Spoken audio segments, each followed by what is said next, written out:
Okay, I hate to bring it up, but do you guys remember COVID? You know, that global pandemic that kept us all in our houses for a year where everything felt absolutely insane and crazy and out of control? And that time when everybody had absolutely different ideas about how we were supposed to navigate this thing, and we blamed each other for like all of our problems, but at the core of our blaming, it was actually fear. Oh, no, you don't remember that time? Actually, I get it because I blocked it out too. But during COVID, my family, like so many of our families, were divided on how to handle all of this newness that was in the world.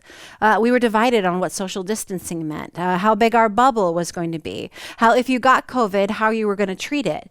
My family was divided on masking, divided on when and where you could get together. We were divided on whether or not to get the vaccine, and divided on how much screen time you could let the kids have and still get your work done without losing your mind. Our family was divided, like so many families in the world. And when people are divided, they tend to blame people because of all this chaos and fear running around. The truth is that when we're scared, we blame. It works like this. We get fear, we get afraid, and then all of a sudden we push blame out onto someone.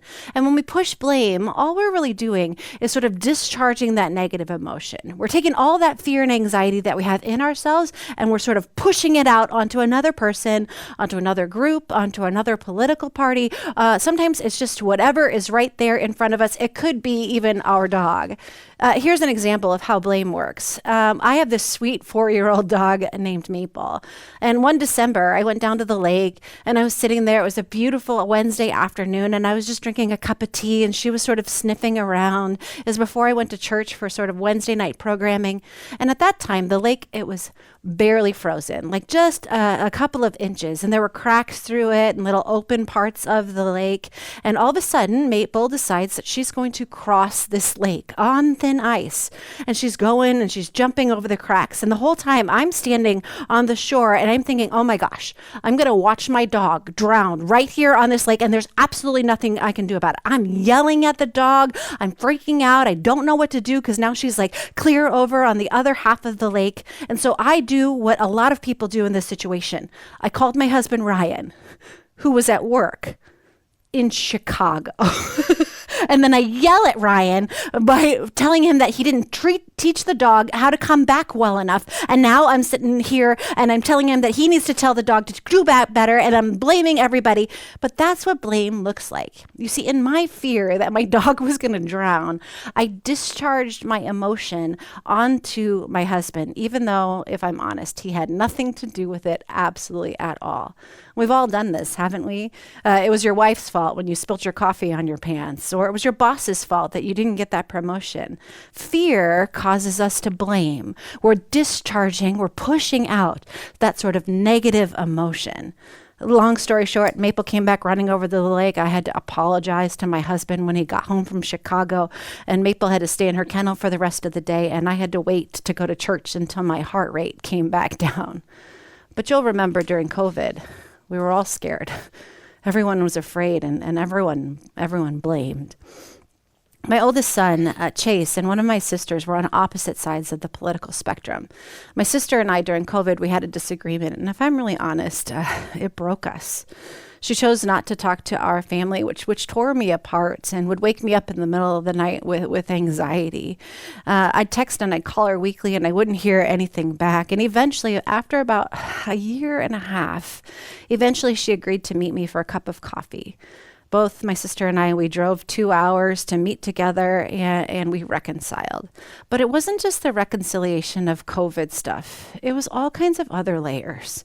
It was grief from losing our mom, and there were some childhood things that I didn't even really know about, and there's some of the own struggles that she was sort of going through at the time, but wasn't even able to articulate.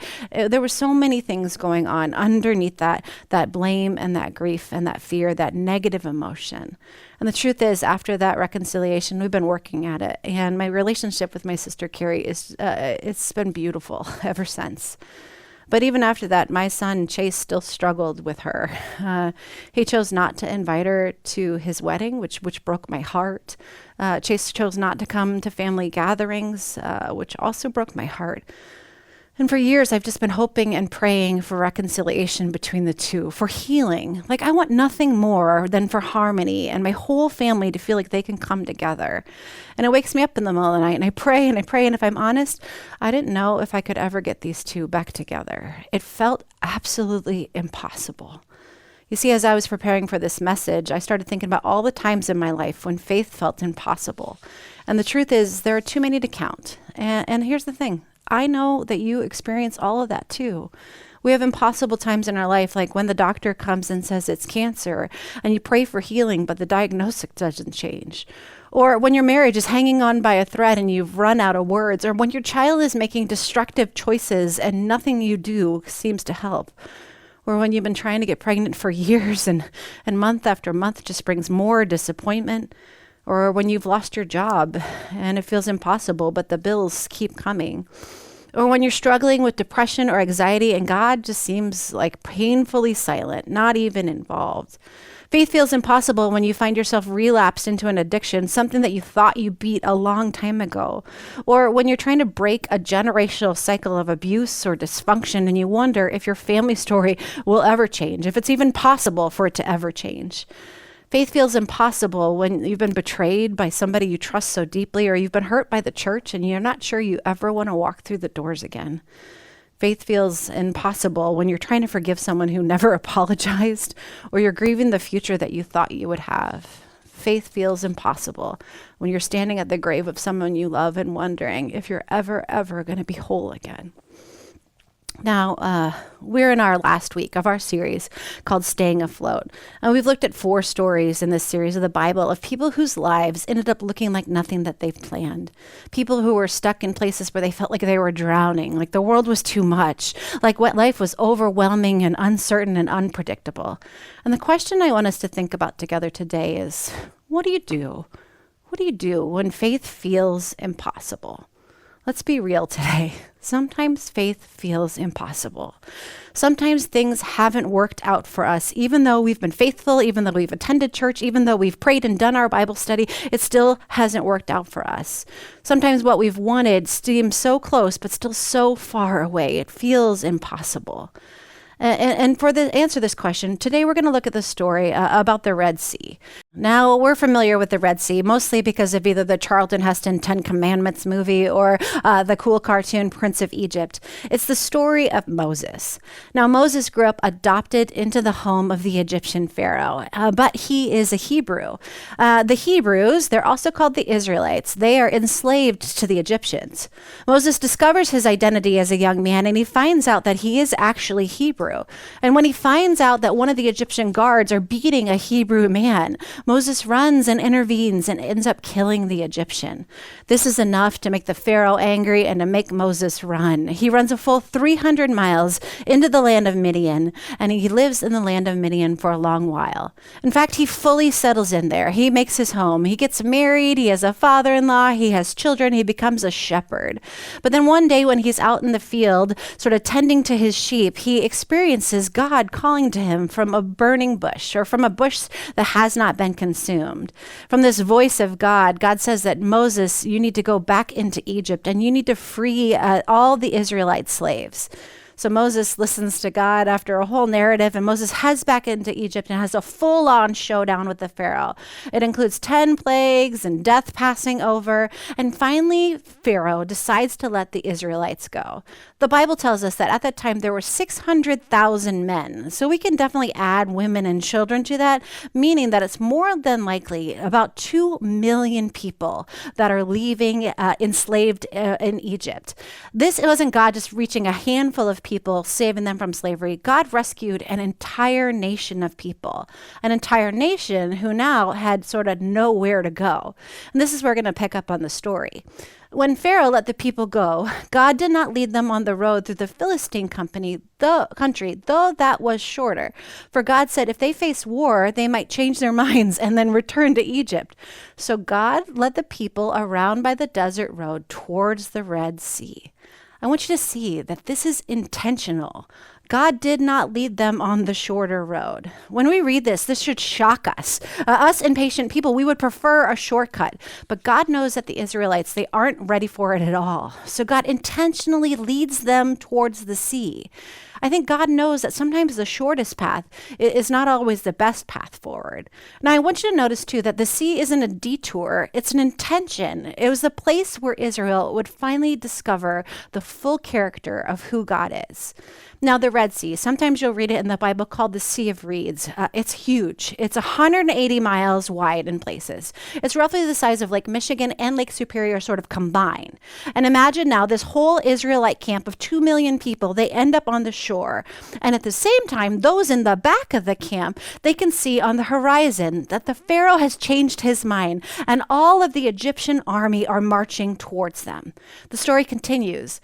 As Pharaoh approached, the Israelites looked up and there were Egyptians marching after them.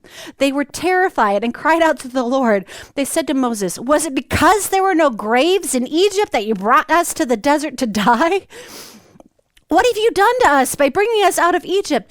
Didn't we say to you in Egypt, 'Leave us alone, let us serve the Egyptians, for it would have been better for us to serve the Egyptians than to die in the desert?'" You see, the Israelites, they're afraid. They're afraid, and in their fear, they blame God and they blame Moses. They discharge all of their negative emotion on the closest leaders out there. You see, they forgot. They forgot that God had responded to their cries in slavery. They forgot that God was faithful and brought Moses to them to secure their liberation. They forgot that God had provided safety throughout all of those plagues and that God had provided safe passage out of Egypt. And the truth is, like, we do this too. We forget all the times that God has been faithful to us. Like all the times that God has brought us through the dark times in our lives, or that God has worked through something in our life in a way that we could never possibly imagine. And we find ourselves in fear. We start wondering, like, God, like, why did you do this? Or sometimes it's, God, why didn't you do this? Here's the truth. I think that God can handle our blame. I think God is more than happy to be the holder of our negative emotions, because what God wants for us more than anything is to be open and real and vulnerable, to be fully human, to dealing with our anxiety and all of our unknown. I think God understood what it means to be human, and that sometimes we're afraid, and sometimes we take that fear and we turn it into blame from God.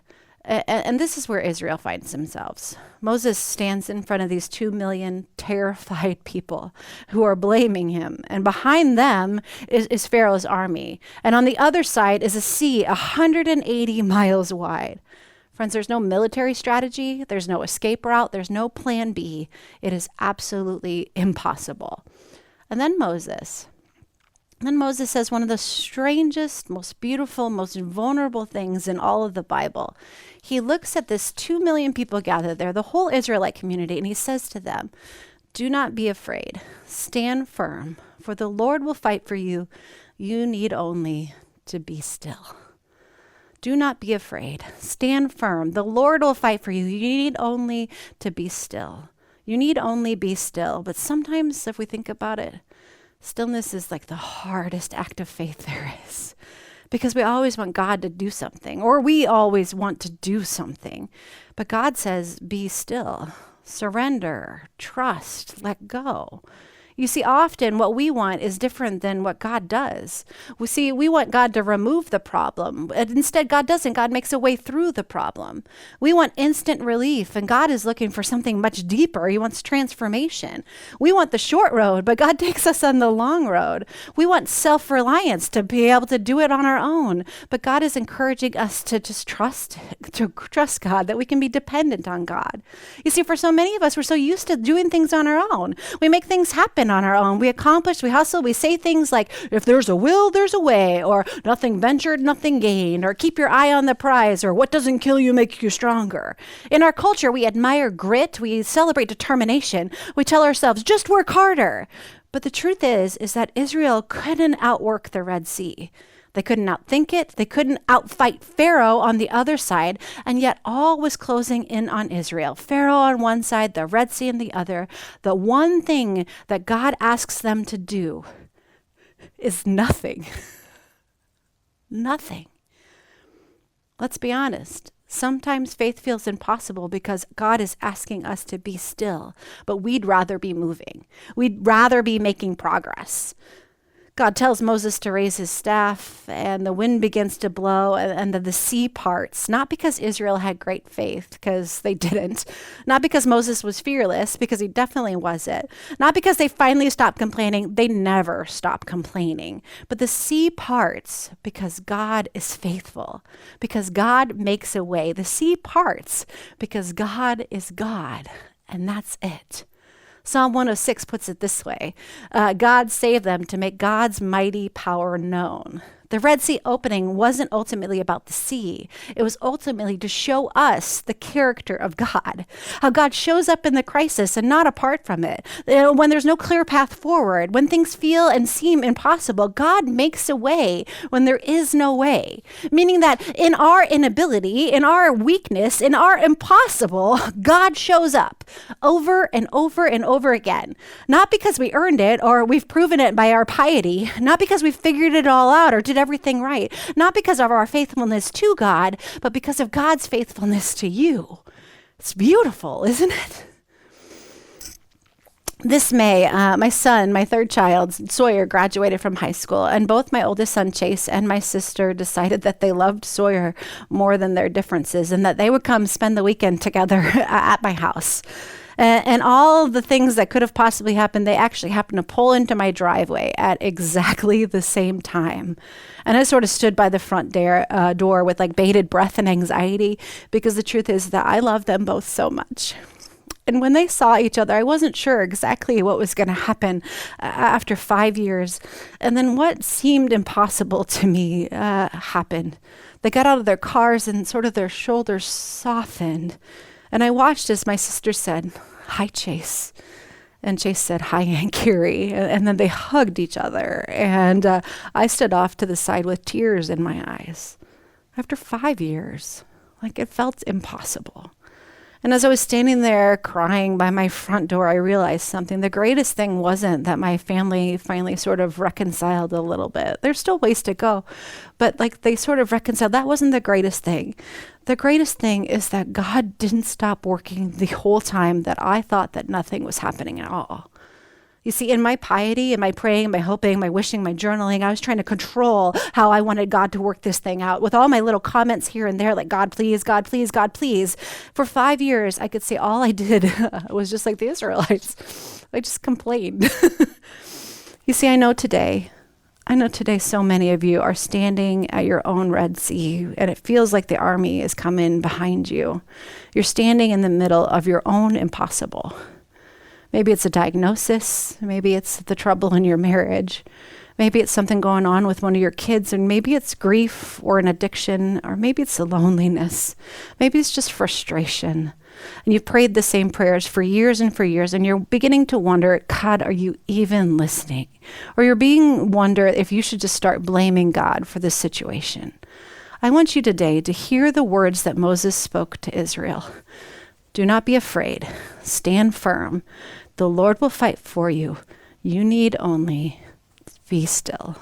You see, when faith feels impossible, remember this. God didn't bring you this far for you to go back to Egypt. When it seems like there is no way, God is still faithful. Even when we can't see it, God is working on your behalf for your good. So you need only to be still. Amen.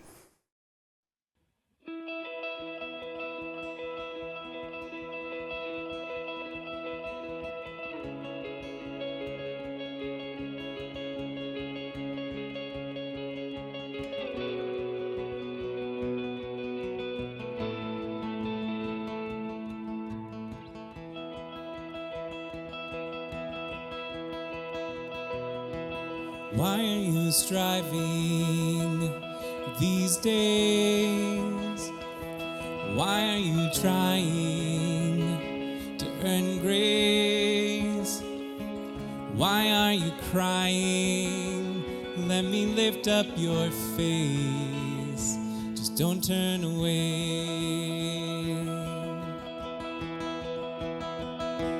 Why are you looking for love? Why are you still searching as if I'm not enough.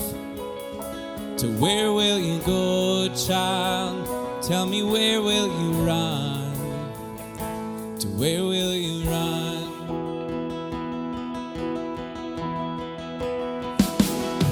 'Cause I'll be by your side wherever you fall in the dead of night. Whenever you call, and please don't fight these hands that are holding you. And my hands are holding you.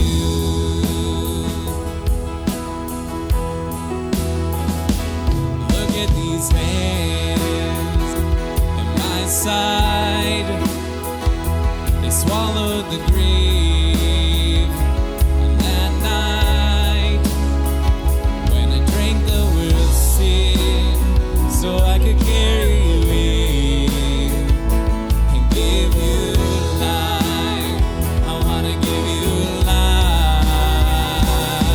'Cause I'll be by your side wherever you fall in the dead of night. Whenever you call, then please don't fight these hands that are holding you.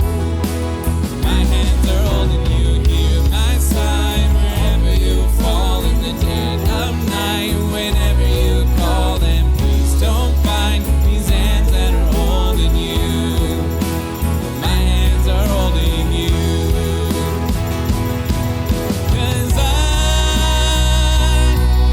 love you, and I want you to know that I love you, and I'll never let you go. 'Cause I'll be by your side wherever you fall in the dead of night. Whenever you call, and please don't fight these hands that are holding you. My hands are holding you. Here at my side wherever you fall in the dead of night. Whenever you call, and please don't fight these hands that are holding you.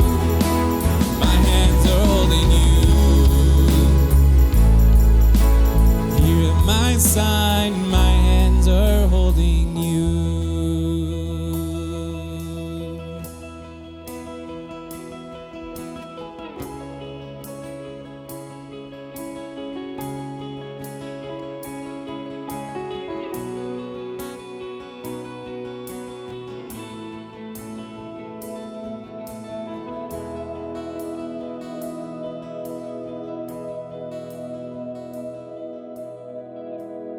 Will you please pray with me the prayer that our Lord taught us? Our Father, who art in heaven, hallowed be thy name. Thy kingdom come, thy will be done, on earth as it is in heaven. Give us this day our daily bread, and forgive us our trespasses, as we forgive those who trespass against us. And lead us not into temptation, but deliver us from evil. For thine is the kingdom, the power, and the glory, forever and ever. Amen. Friends, our top three today is going to be delivered to you by Diana White. She plays the organ beautifully, but she has great things to tell you. Hi, Calvary. My name is Diana, and I'm so glad to be here with you today. I now live in Yamhill, Oregon, after living in St. Joe, Minnesota for 42 years. But for the last 5 summers, my husband Dale and I have lived all summer at our family cabin on Maple Lake. And somewhere along the way, Calvary became our church home away from home. I serve as a guest organist here a few times in the summer for traditional worship, and Dale plays trumpet, so we get to offer special music together, which is something we love. Calvary is a perfect summer church home because of the wonderful pipe organ, the congregation that sings so beautifully, and the pastors with messages to inspire us and opportunities to serve. It warms my soul. I think a lot of people who spend summers here understand this feeling, having a place to worship, to belong, to be known. It matters so much. At Calvary, our mission is to lead all people to a lifelong faith in Jesus Christ. Whether you're here year-round or just for the summer, you are all a part of that mission. You belong here. I've got 3 announcements for you today. Everything is at calvaryalex.org. Just click the top 3 button. Number 1, and I want to ask you to lean in for this one because it matters. On Wednesday, August 12th at 6 p.m., Calvary is hosting its annual congregation-wide meeting right here at the church. I know I said the word meeting. Stay with me. Calvary's council and staff want to share where the church has been over the past year, where things stand right now, and where they believe God is leading things next. That's not a formality. That's an invitation to be in the know about the community you call home. As someone who comes to Calvary from the outside, I can tell you there is something special about a church that wants its people informed and involved. Childcare is available during the meeting for children up through age 5. Again, that's August 12th at 6 p.m., and it should last about 1 hour. Thanks for saving the date. Number 2, as we head into the last month of summer, now is actually a great time to find your place here at Calvary.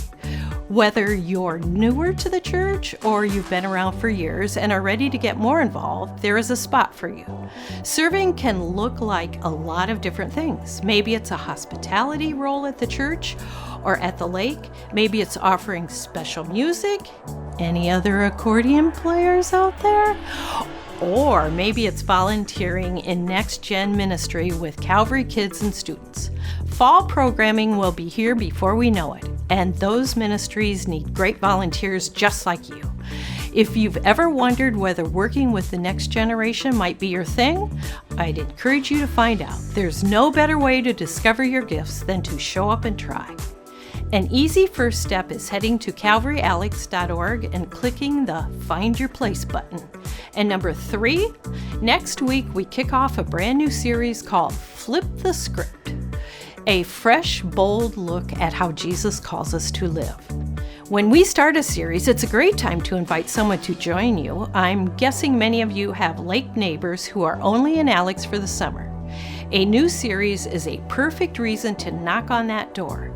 A church connection, even for just a few summer Sundays, can mean more than people expect.